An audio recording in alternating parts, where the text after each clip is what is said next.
అందరికీ నమస్కారం. ఈరోజు మార్నింగ్ న్యూస్. రైతులకు నాణ్యమైన విద్యుత్ అందించాలి సీఎం. ఏపీ రైతాంగానికి పగటిపూటే 9 గంటల నాణ్యమైన విద్యుత్ అందించేందుకు చర్యలు తీసుకోవాలని విద్యుత్ శాఖ అధికారులను సీఎం చంద్రబాబు ఆదేశించారు.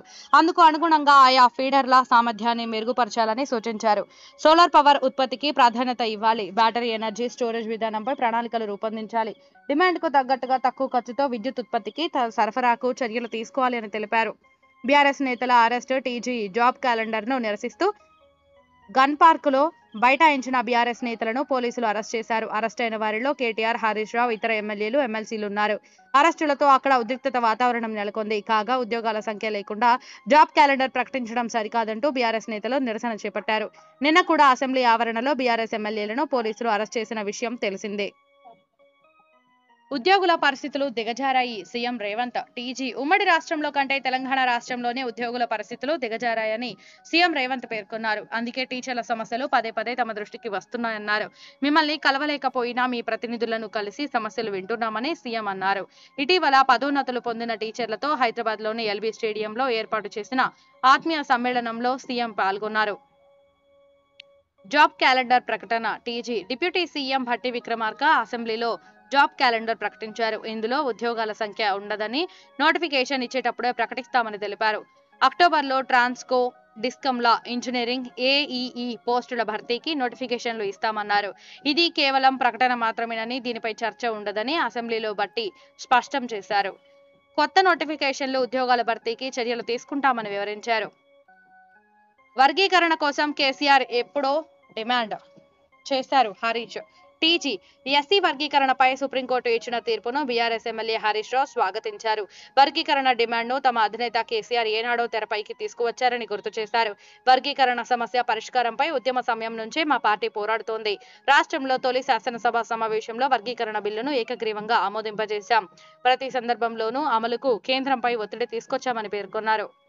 బీమా విధానంలో ఆరోగ్యశ్రీ ఎలా ఉంటుందంటే 2/2 ఏపీ ప్రభుత్వం ఖరారు చేసిన లబ్ధిదారుల జాబితాకు అనుగుణంగా బీమా సంస్థలు హెల్త్ కార్డులు జారీ చేస్తాయి. రోగులు ఆ కార్డులతో వచ్చే ఆసుపత్రులు నేరుగా బీమా కంపెనీకి సమాచారం ఇస్తాయి.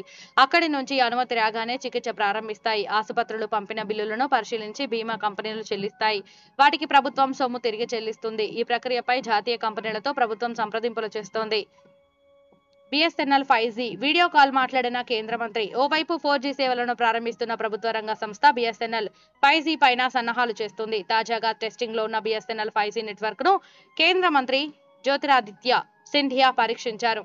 Centre for development of telematics CDOT campus లో 5G ద్వారా వీడియో కాల్ మాట్లాడినట్టు ఓ వీడియోను ఎక్స్ లో షేర్ చేశారు. ఈ ఏడాది చివరిలోగా దేశంలోని చాలా ప్రాంతాల్లో బీఎస్ఎన్ఎల్ 4G అందుబాటులోకి వచ్చే ఛాన్స్ ఉంది.